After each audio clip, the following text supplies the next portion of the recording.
নমস্কাৰ, আমাৰ junior YouTube চেনেলটোত আপোনালোক সকলোকে স্বাগতম জনাইছোঁ। আজিৰ ক্লাছটোত আমি ক্লাছ 10ৰ চেপ্টাৰ নম্বৰ 7 নিয়ন্ত্ৰণ আৰু সমন্বয়ত থকা উদ্ভিদৰ চলন সম্পৰ্কে আলোচনা কৰিম। তো আমি মেইনলি পাইছিলোঁ যে উদ্ভিদৰ চলন দুই ধৰণৰ হয়। এটা আছিলে কি স্বতন্ত্ৰ চলন আৰু এটা আছিলে বৃদ্ধি সম্পৰ্কীয় চলন, হয়নে? তো আজি আমি সেই বৃদ্ধি সম্পৰ্কীয় চলনটোৰ বিষয়ে অলপ শিকিম। তো বলক ক্লাছটো আৰম্ভ কৰোঁ। তো বৃদ্ধিৰ বাবে যিটো চলন হয় সেই চলনৰো কেইবাটাও ভাগ আছিলে। তো প্ৰথমটো হৈছে কি উদ্ভিদৰ বিভিন্ন প্ৰকাৰৰ চলন। তো ইয়াত বিভিন্ন প্ৰকাৰৰ যিটো আছে ইয়াত আপোনালোকে লিখি ল'ব উদ্ভিদৰ বৃদ্ধিৰ বাবে হোৱা, এইটো ইয়াত লিখি ল'ব বৃদ্ধিৰ, আখৰকেইটা নধৰিব ইয়াত দেই, বৃদ্ধিৰ বাবে হোৱা বিভিন্ন প্ৰকাৰৰ চলন। তো প্ৰথম যিটো চলন আছে সেইটো আছিলে কি পোহৰানুবেগী চলন। বৃদ্ধিৰ বাবে হোৱা প্ৰথম যিটো চলন সেইটো হৈছে কি পোহৰানুবেগী চলন। তো যাক আমি কি বুলি কওঁ ফটোট্ৰপিজম। তো ফটোট্ৰপিজম বুলি কোৱা হয়। তো পোহৰানুবেগী চলন মানে কি বাৰু? পোহৰানুবেগী চলন মানে হৈছে উদ্ভিদৰ অংগই যেতিয়া পোহৰৰ উৎসৰ দিশত বা তাৰ বিপৰীত দিশত গতি কৰে তাক পোহৰানুবেগী চলন বোলে। মানে উদ্ভিদ যেতিয়া বৃদ্ধি হয়, ধৰক এইটো এটা টাব আছে, ইয়াত এইটো এটা টাব আছে আৰু টাবত কি হৈছে, এইটো এটা উদ্ভিদ ৰোৱা হৈছে। এতিয়া উদ্ভিদটো লাহে লাহে বিকাশ হ'ব, বৃদ্ধি হ'ব। তো ধৰক এই উদ্ভিদটো কি হৈছে বিকাশ হৈ আছে আৰু বিকাশ হোৱাৰ সময়ত আমি জানো যে উদ্ভিদৰ বৃদ্ধি হ'বৰ কাৰণে কি লাগে? পোহৰ লাগে। এতিয়া পোহৰটো যিফালদি পৰিব, মানে ধৰক এইটো লাইটটো এইফালদি দেখুওৱা হৈছে যে এইফালদি লাইট পৰিছে, হয়নে? এইটো এইফালদি দেখুওৱা হৈছে। তো লাইট যিফালদি পৰিব সেইফালদি মানে উদ্ভিদটো মানে বৃদ্ধি হ'বলৈ ধৰিব, উদ্ভিদটো সেইফালদিয়ে গতি কৰিব।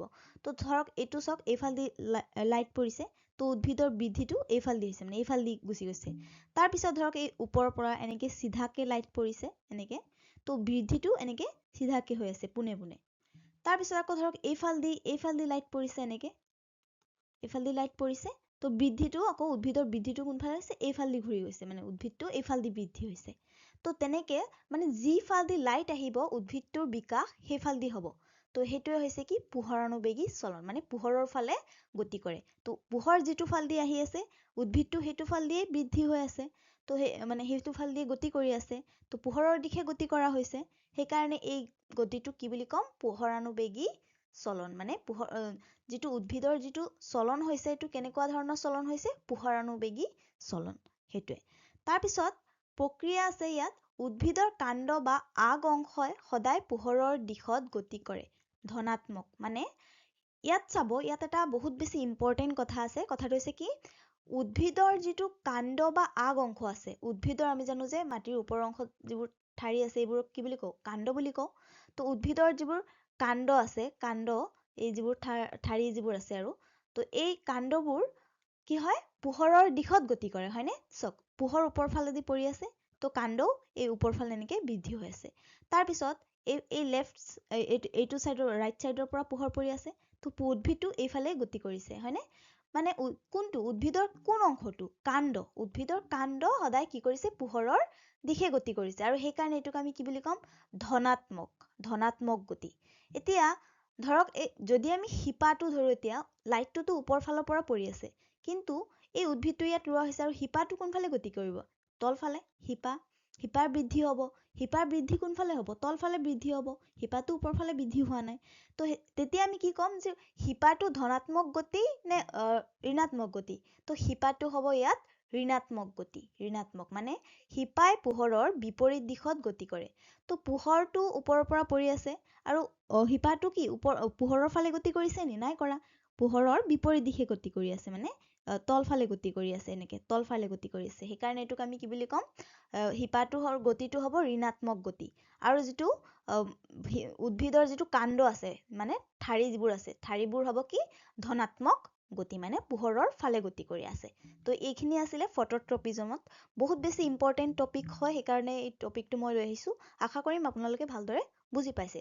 তাৰ পিছত আছে এইটো আছিলে আমাৰ প্ৰথম যিটো উদ্ভিদৰ চলনৰ গতি সেইটো আছিলে কি মানে চলন আৰু পোহৰানুবেগী চলন। তাৰ পিছত হৈছে ভূকেন্দ্ৰাবেগী চলন। এইটো আছিলে এইটো টাইপিংটো হৈ আছে ভূকেন্দ্ৰাবেগী চলন। তো এই ভূকেন্দ্ৰাবেগী চলনটো কি বুলি কোৱা হয় জিঅ'ট্ৰপিজম বুলিও কোৱা হয়। তো সংজ্ঞা পৃথিৱীৰ মধ্যাকৰ্ষণিক বলৰ প্ৰভাৱত উদ্ভিদৰ অংগৰ যি চলন হয় তাক ভূকেন্দ্ৰাবেগী চলন বোলে। কি কৈছে পৃথিৱীৰ মধ্যাকৰ্ষণিক বলৰ প্ৰভাৱত।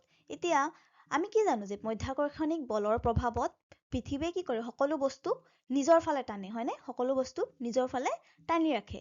তো ঠিক তেনেকৈও ধৰক উদ্ভিদৰ যিবোৰ অংশ সেই উদ্ভিদৰ অংশবোৰ কি হয় মানে ধৰক মাটিৰ তলৰ ফালে যদি গতি কৰে মাটিৰ যদি তলৰ ফালে গতি কৰে তেন্তে সেইটোক আমি কি বুলি ক'ম ভূকেন্দ্ৰানুবেগী চলন।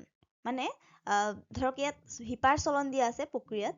তো শিপাৰ চলন কি হয় উদ্ভিদৰ শিপা সদায় মাটিৰ তললৈ বা অধোগামী দিশত গতি কৰে। শিপা সদায় মাটিৰ তললৈ গতি কৰে। আৰু আমি জানো যে কি মধ্যাকৰ্ষণিক বলৰ প্ৰভাৱত কি হয় সকলো বস্তু যদি মই ওপৰত কিবা এটা দলিয়াই দিওঁ অলপ পাছত সেইটো আকৌ কি হ'ব তললৈ গুচি আহে। কাৰণ সেইটো কি হয় তাত মধ্যাকৰ্ষণিক বলৰ প্ৰভাৱ পৰে হয়নে মধ্যাকৰ্ষণিক বলৰ ফলতে বস্তুটো তললৈ গুচি আহে। ঠিক তেনেকৈও শিপাটো কি হয় শিপাটো সদায় তলফালে গতি কৰে। তো তেনেকুৱা শিপা যিহেতু তলফালে গতি কৰে আৰু কিবা এটা মধ্যাকৰ্ষণিক বলেও কি কৰে নিজৰ ফালে টানি ৰাখে। সেইকাৰণে এইটো কি হ'ব শিপাৰ যিটো গতি সেই গতিটো হ'ব কি ধনাত্মক গতি। তো এইটো কি হ'ব উদ্ভিদৰ শিপা সদায় মাটিৰ তললৈ বা অধোগমী দিশত গতি কৰে। ইয়াক ধনাত্মক ভূকেন্দ্ৰানুক চলন বুলি কোৱা হয় বা ধনাত্মক ভূকেন্দ্ৰানুবেগী বুলিও ক'ব পাৰে এইটো। তো ধনাত্মক ভূকেন্দ্ৰানুবেগী চলন বুলিও কোৱা হয়। কোনটো চলনক উদ্ভিদৰ শিপাৰ চলনক। কাৰণ মানে ভূকেন্দ্ৰাবেগী যিটো চলন সেইটো সদায় কি হ'ব মাটিৰ দিশত যাব মানে মাটিৰ তলৰ ফালে আহিব। তো শিপাও সদায় মাটিৰ তলৰ ফালে গতি কৰে। তো সেইকাৰণে সেইটো হ'ব কি মানে একে দিশত গতি কৰিছে। মানে ধৰক কিবা এটা বস্তু আপুনি ওপৰলৈ দলিয়াই দিছে তো ওপৰলৈ দলিয়াৰ পাছত সেইটো বস্তুটো তললৈ গুচি আহিব হয় নাই অলপ পাছত তললৈ গুচি আহিব। কিহৰ ফলত তললৈ গুচি আহে মধ্যাকৰ্ষণিক বলৰ ফলত তললৈ গুচি আহে। ঠিক তেনেকৈও শিপাও কেনেকৈ গতি কৰে শিপায়ো তলফালে গতি কৰে। তো সেই দুইটা গতি একেধৰণৰ হ'ল নাই মানে মধ্যাকৰ্ষণিক বলৰ দিশতে গতিটো কৰিছে। সেইকাৰণে এইটো গতিক আমি কি বুলি ক'ম ভূকেন্দ্ৰানুবেগী গতি বুলি ক'ম চলন বুলি ক'ম। কিন্তু আৰু লগতে এই চলনটো হ'ব ধনাত্মক মানে যিহেতু তাৰ কোনো বিপৰীত দিশত যোৱা নাই একে দিশত গতি কৰি আছে সেইকাৰণে সেই গতিটো হ'ব ধনাত্মক। যদি বিপৰীত দিশত গ'লহেঁতেন সেইটো হ'ব ঋণাত্মক। ধৰক কাণ্ড আছে উদ্ভিদৰ কি আছে উদ্ভিদৰ আছে কাণ্ড। তো যদি কাণ্ড মানে ঠাৰি যিবোৰ আছে ধৰক তো ঠাৰিটো কি হয় উদ্ভিদৰ ঠাৰি পাত সেইবোৰ ওপৰ ফালে গতি কৰে। মানে বৃদ্ধি হয় উদ্ভিদটো যিহেতু বৃদ্ধি হোৱাৰ সময়ত কি হয় ঠাৰি পাত সেইবোৰ ওপৰ ফালে গতি কৰে আৰু শিপা তলফালে গতি কৰে। এতিয়া শিপা কাণ্ডটো যিহেতু ওপৰ ফালে গতি কৰিব তো আমি জানো যে যিটো ভূকেন্দ্ৰানুবেগী চলন আছিলে তো ভূকেন্দ্ৰাবেগী চলনটো কি হ'ব সদায় সেইটোত কি হ'ব মধ্যাকৰ্ষণিক বলৰ ফলত তলফালে গতি কৰিব। কিন্তু ধৰক কিবা এটা ইয়াত মই ছবিৰ সহায়ত দেখুৱাই দিওঁ। ধৰক ইয়াত এটা উদ্ভিদ আছে আৰু ধৰক এইটো এটা গছ আছে। তো এই গছটো বৃদ্ধি হৈছে ধৰক এইটো ডাঙৰ হৈ গ'ল। এতিয়া পাতখিনি একদম ইয়াত পালেগে। এতিয়া এই পাতখিনি ধৰক ইমানখিনি ওপৰলৈ পালেগে। তো এতিয়া চাওকচোন এইটো ওপৰ ফালে গৈছে নে এইটো পাতখিনি এনেকে ওপৰ ফালে বৃদ্ধি হৈছে। আৰু যদি শিপা থাকিলেহেঁতেন ধৰক এইটো শিপা আছে গছৰ যদি শিপা থাকিলেহেঁতেন শিপাটো তলফালে বৃদ্ধি হৈছে। এতিয়া ধৰক কিবা এটা বস্তু আপুনি এইটো ধৰক এটা বল আছে বলটো আপুনি এনেকে ওপৰ ফালে দলিয়াই দিলে তো এইটো ইয়ালৈ পালেগে। তো দলিয়াই দিয়াৰ পাছত এইটো অলপ পাছত আকৌ পৰি যাব না আকৌ পৰি যাব আকৌ বলটো কি হ'ব পৰি যাব। তো কিহৰ ফলত পৰি যায় মধ্যাকৰ্ষণিক বলৰ ফলতেইটো পৃথিৱীয়ে মানে নিজৰ ফালে টানি লয় সেইকাৰণে বলটো পৰি যায়। তো ঠিক তেনেকৈও ধৰক শিপাটো কি হয় বলটো যে পৰি যায় তাৰ গতিটো তেতিয়া কি হয় তলফালে হয় গতিটো হয় তলফালে হয়নে। ঠিক তেনেকৈ যিটো শিপা আছে শিপা মানে তলফালে গতি মানে কি ধৰক এইটো যদি পৃথিৱী হয় পৃথিৱীৰ ফালে গতি কৰি আছে হয়নে। ঠিক তেনেকৈ ধৰক শিপা আছে শিপাও কি কোনফালে গতি কৰি আছে তলফালে পৃথিৱীৰ ফালে।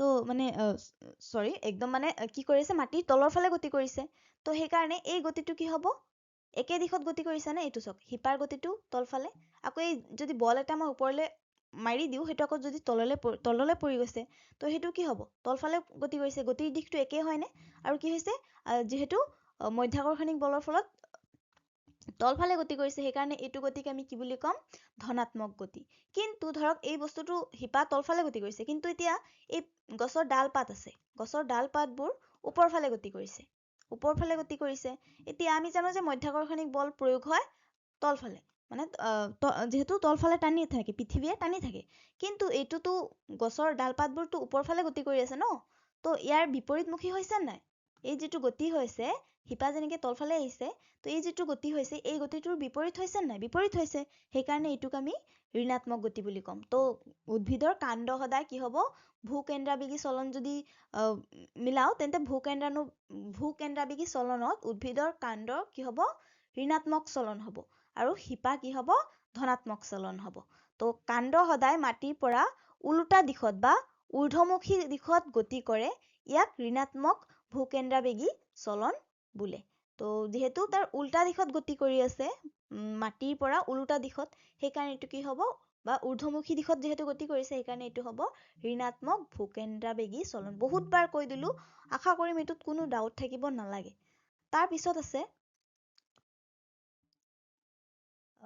এইটো জিঅ'ট্ৰপিজম ইয়াত চিত্ৰৰ সহায়তো দেখুৱাই দিয়া হৈছে ধৰক এইটো এটা কি আছে টাব আছে এই টাবত চাওক এইফালেদি শিপা আহি আছে শিপা তলফালে গতি কৰিছেনে মাটিৰ ফালে আৰু এই গছৰ এনেকৈ বৃদ্ধি হৈছে ওপৰ ফালে হয়নে ডালপাতবোৰ বৃদ্ধি হৈছে ওপৰ ফালে গতিকে এইটো কি হ'ব এই ডালপাত যে বৃদ্ধি হৈছে এইটো হ'ব ঋণাত্মক চলন এইটো এনেকৈ ওপৰ ফালে বৃদ্ধি হৈছে আৰু এইটো তলফালে এনেকৈ বৃদ্ধি হৈছে শিপা সেইকাৰণে এইটো হ'ব ধনাত্মক চলন ভূকেন্দ্ৰাবেগী চলনৰ ধনাত্মক চলন তাৰ পিছত আছে এইটো তেনেকৈ দেখুওৱা হৈছে যে উদ্ভিদৰ ডালপাত এনেকৈ ওপৰ ফালে আৰু শিপা তলফালে তাৰ পিছত আছে জলানুবেগী চলন হাইড্ৰট্ৰপিজম হাইড্ৰ মানে হৈছে কি পানী হাইড্ৰ মানে হৈছে পানী আৰু এই জলানুবেগী চলন যিটো আছে এইটোৰ ইংলিছত কোৱা হয় কি হাইড্ৰট্ৰপিজম তো হাইড্ৰট্ৰপিৰ হাইড্ৰ মানে হৈছে পানী এতিয়া পানীৰ উৎসৰ দিশত উদ্ভিদৰ অংগৰ বিশেষকৈ শিপাৰ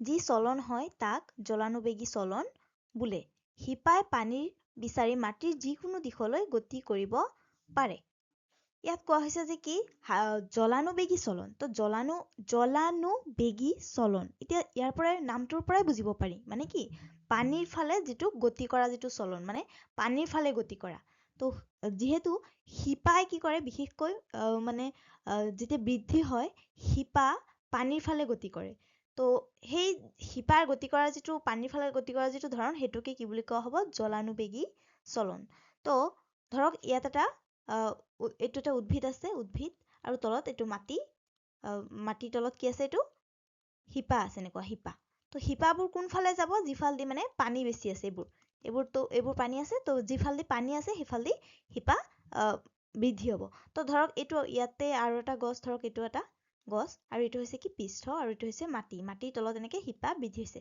আৰু ধৰক মাটিৰ এইটো ফালে কি হৈছে ইয়াত অলপ পানী আছে ইয়াত পানী আছে তো শিপাৰ গতিটো কোনফালে কৰিব এইফালে গতি কৰিব শিপাই এইফালে গতি কৰিব মানে পানীৰ দিশত এইফালে যোৱা নাই কিন্তু এইফালে গৈছে পানীৰ দিশত গৈছে তো পানীৰ যিফালেদি মানে পানী আহিব সেইফালেদি কি হ'ব গছৰ শিপাৰ বৃদ্ধিটো হ'ব তো তেনেকুৱা ধৰণৰ চলনক কি বুলি ক'ম জলানুবেগী চলন তাৰ পিছত আছে ইয়াত ভালদৰে চাই লওক ধৰক এইটো হৈছে উদ্ভিদ এইটো ডাঙৰকৈ দিয়া হৈছে এইটো হৈছে আকৌ পানী তো এইফালেদি পানীৰ ফালে গৈছে তাৰ পিছত আছে ৰসায়নুবেগী চলন মানে কিমোট্ৰপিজম কিমো মানে হৈছে ৰসায়ন তো কিমো মানে হৈছে ৰাসায়নিক পদাৰ্থ তো ৰসায়নুবেগী চলনটো কেনেকুৱা ধৰণৰ হ'ব যিকোনো ৰাসায়নিক উদ্দীপকৰ প্ৰভাৱত উদ্ভিদৰ অংগৰ যি চলন হয় তাক ৰসায়নুবেগী চলন বোলে মানে ৰাসায়নিক উদ্দীপকৰ প্ৰভাৱত তো কিছুমান ৰাসায়নিক কাৰকৰ মানে ধৰক কিছুমান উদ্দীপক থাকে তো সেইবোৰৰ প্ৰভাৱত যেতিয়া উদ্ভিদৰ অংগৰ চলন হ'ব তেনেকুৱা ধৰণৰ চলনবোৰক আমি কি বুলি ক'ম ৰসায়নবেগী চলন তো এইটো এটা উদাহৰণৰে ভালদৰে আপোনালোকে চাই লওক তেন্তে ভালদৰে বুজি পাব তো ধৰক মুখ্য উদাহৰণ এটা চাই লওক উদ্ভিদৰ পৰাগ নলিকাৰ ডিম্বকৰ দিশত হোৱা গতি হ'ল ৰসায়নবেগী চলনৰ এক উৎকৃষ্ট উদাহৰণ তো এইটোৰ বাবে এই ফটোটোলৈ মন কৰক তো এইটো হৈছে কি এইটো হৈছে এটা স্ত্ৰী স্তৱক মানে ফুলৰ পুং জনন অংশ থাকে স্ত্ৰী জনন অংশ থাকে তো ধৰক এইটো হৈছে কি স্ত্ৰী জনন অংশ এইটো হৈছে স্ত্ৰী জনন অংশ আৰু এইটো হৈছে পুং জনন অংশ এইটো হৈছে পুং জনন অংশ এই দীঘল অংশটো এই গোটেই অংশটো হৈছে কি পুং জনন অংশ তো পুং জনৰ অংশৰ একদম এই আগ অংশত এইটো কি হৈছে এইটো কোৱা হয় পৰাগধানী য'ত কি থাকিব পৰাগৰেণু হয়নে তো এই পৰাগধানীৰ পৰা পৰাগৰেণু গৈ ক'ত পৰিব স্ত্ৰী জনন অংশৰ মানে স্ত্ৰী স্তৱকৰ অগ্ৰভাগত মানে মূৰত পৰিবগে তো এই যিখিনি এই গৰ্ভমুণ্ড এইটো কোৱা হ'ব কি এই অংশখিনি কোৱা হ'ব গৰ্ভমুণ্ড তো এই স্ত্ৰী স্তৱকৰ গৰ্ভমুণ্ডত পৰিবগে কি এন্থাৰ পৰেগে তাৰপিছত এন্থাৰ নহয় পৰাগৰেণু তো পৰাগৰেণু ইয়াত পৰিব তো তাৰপিছত কি হয় পৰাগৰেণুটোৰ পৰা ভিতৰত কি থাকিব কিছুমান কোষ থাকিব পৰাগৰেণুৰ ভিতৰত কি থাকিব কিছুমান জনন কোষ থাকিব আৰু সেই জনন কোষৰ পৰা কি হ'ব এনেকে পৰাগ নলিকা এনেকে বৃদ্ধি হ'ব তো পৰাগ নলিকা এনেকে বৃদ্ধি হৈ আহি একদম ক'ত পাবগে এই যিটো স্ত্ৰী স্তৱকৰ এই গোটেই অংশটোক কি বুলি কোৱা হ'ব গৰ্ভাশয় তো এই গৰ্ভাশয়ৰ ভিতৰত থাকে এইটো ডিম্বক এইটো হৈছে কি ডিম্বক স্ত্ৰী স্তৱকৰ গৰ্ভাশয়ৰ ভিতৰত থাকে ডিম্বক তো ডিম্বকৰ ফালে কি কৰিব গতি কৰিব তো এইটো প্ৰথমতে এই যিটো নলী আছে এইটো কি হৈছে এইটো হৈছে পৰাগ নলী তো এই পৰাগ নলীটো কোনফালে আহিব একদম বৃদ্ধি হৈ আহিব এই ডিম্বকৰ ফালে তো ডিম্বকৰ ফালে এই পৰাগ নলীটো বৃদ্ধি হৈ আহিব আৰু ইয়াৰ মাজেৰে কি আহিব পৰাগৰেণু মানে যিবোৰ জনন কোষ যিটো আছে মানে জনন কোষটো আহি এই পৰাগনলীৰ মাজেৰে আহি ক'ত পৰিবগে এই ভিতৰত পৰিবগে এইটো তাৰপিছত ইয়াত গৈ যোজন কোষ সৃষ্টি কৰিব তাৰপিছত তাৰ পৰা আকৌ ফলৰ সৃষ্টি হ'ব তেনেকে মানে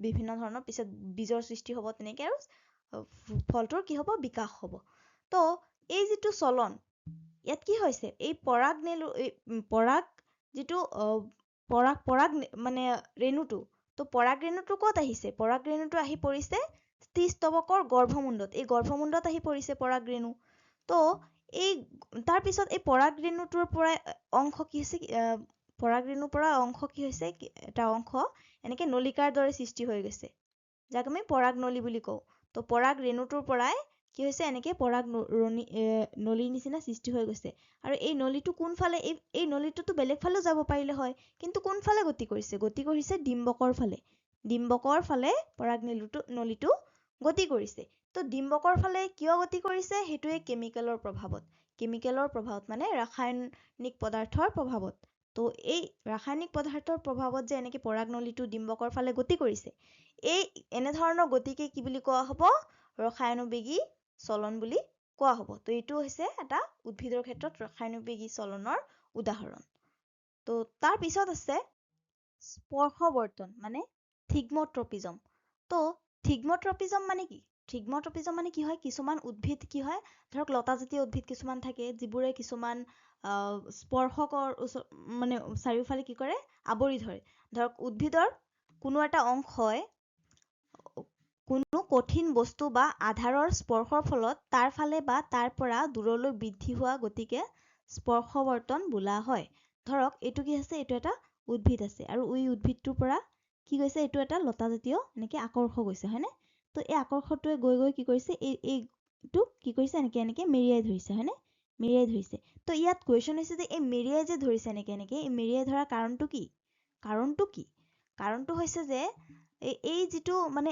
মেৰিয়াই ধৰে এনেকে তো তাৰ কি হয় এনেকে লতাটোতো থাকে এনেকে ধৰক এইটো এটা লতা তো লতাত কি থাকে আমি জানো যে উদ্ভিদৰ আগ অংশত কি থাকে অক্সিন যিখিনিয়ে উদ্ভিদৰ বৃদ্ধি কৰায় তো যিখিনি অংশত মানে স্পৰ্শ কৰে যিকোনো কিবা এটা বস্তু ধৰক কিবা এটা আধাৰত মানে কিবা এটা বস্তুত খুঁটা এটা বা বেলেগ কিবাই হওক তেনেকুৱা বস্তুক যেতিয়া উদ্ভিদটোৱে গৈ স্পৰ্শ কৰে সেই স্পৰ্শ কৰা ঠাইখিনিৰ পৰা কি হয় অক্সিজেনটো আঁতৰি যায় স্পৰ্শ কৰা ঠাইখিনিৰ পৰা অক্সিজেনটো আঁতৰি যায় তো আঁতৰি গ'লে কি হ'ব সেই স্পৰ্শ কৰা ঠাইখিনি বৃদ্ধিটো কমি যাব মানে অক্সিজেনে যিহেতু বৃদ্ধি কৰায় তো সেই স্পৰ্শ কৰা ঠাইখিনিত যেতিয়া বৃদ্ধি হোৱাটো কমি যাব তো অক্সিজেনটো আঁতৰি যাব ক'ত তাৰ বিপৰীত ফালে যিটো ধৰক এনেকুৱা এটা লতা আছে এইটো এটা লতা আছে এনেকে দীঘল তো ধৰক অক্সিজেনটো আছিলে ইয়াত আৰু এতিয়া এই অংশখিনিয়ে কিবা এটা স্পৰ্শক আছে এইফালে কিবা এটা যিকোনো বস্তু এটা ধৰক খুঁটা এটা আছে ইয়াত কি হৈছে ইয়াত লাগি ধৰিছে তো ইয়াত মানে যিটো অংশত লাগি ধৰিব ন যিটো অংশ গৈ স্পৰ্শ কৰিব সেইখিনি অংশত মানে আৰু বৃদ্ধিটো কমকে হ'ব তো কি হ'ব বৃদ্ধিটো কমকে হ'ব আৰু এই অক্সিজেনটো তাৰ পৰা কিয় বৃদ্ধি কম হ'ব কাৰণ এই অক্সিজেনটো আঁতৰি তাৰ বিপৰীত ফালে যাব যিখিনি অংশ মানে লাগি নাথাকে যিখিনি অংশ মানে স্পৰ্শ বা আধাৰটোত মানে লাগি নাথাকে সেইখিনিত তো সেইখিনি বেছি দীঘল হ'ব কাৰণ তাত অক্সিজেন থাকিব তো বেছি দীঘল হোৱাৰ কাৰণে কি হ'ব এইখিনি বেকা হৈ যাব এনেকে বেকা হৈ যাব আৰু এইখিনি যেহেতু কম হ'ব তো এনেকেই বেকা হ'ব তো এনেকে বেকা হৈ আকৌ এইফালে এনেকে বেকা হৈ যাব আৰু বেছি দীঘল হোৱাটো এনেকে বেকা হৈ ঘূৰি আহিব তো আকৌ বেছি দীঘল হোৱাটো আকৌ এনেকে বেছি বেকা হৈ ঘূৰি আহিব এনেকে বেছি বেকা হৈ ঘূৰি আহিব আৰু যিটো স্পৰ্শ লাগি থাকে সেইখিনিত অক্সিজেন কম থাকে তো এনেকে মানে যিখিনিত অক্সিজেন কম থাকে সেইখিনি কি হ'ব সেইখিনি সেই স্পৰ্শকটোৰ ওচৰত লাগি থাকিব কাৰণ তাত মানে অক্সিজেন কম থাকে মানে তাৰ পৰা যিহেতু অক্সিজেনটো আঁতৰি যায়গে তো আঁতৰি যোৱাখিনি দীঘল বেছি হয় তো সেইকাৰণে এনেকে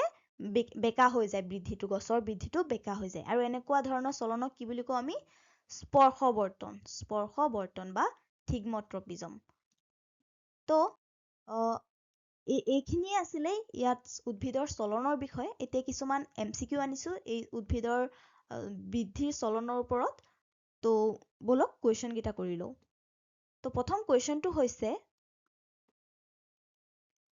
উদ্ভিদৰ শিপা আৰু কাণ্ডই পৃথিৱীৰ মধ্যাকৰ্ষণিক বলৰ প্ৰতি সঁহাৰি জনাই কৰা চলনক কি বুলি কোৱা হয় অপশ্যন এ পোহাৰণুবেগী চলন জলানুবৰ্তী চলন ভূকেন্দ্ৰাৱৰ্তী চলন ৰসায়নুবৰ্তী চলন তো ইয়াৰ এনচাৰটো কি হ'ব ইয়াৰ এনচাৰটো হৈ যাব ভূকেন্দ্ৰাৱৰ্তী চলন তাৰ পিছৰ কুৱেশ্যনটো হৈছে হাইড্ৰ শব্দৰ অৰ্থ কি পোহৰ পানী ৰাসায়নিক পদাৰ্থ মাটি তো হাইড্ৰ শব্দৰ অৰ্থ কি এইটো শব্দৰ অৰ্থ হৈছে কি পানী তাৰ পিছৰ কুৱেশ্যনটো আছে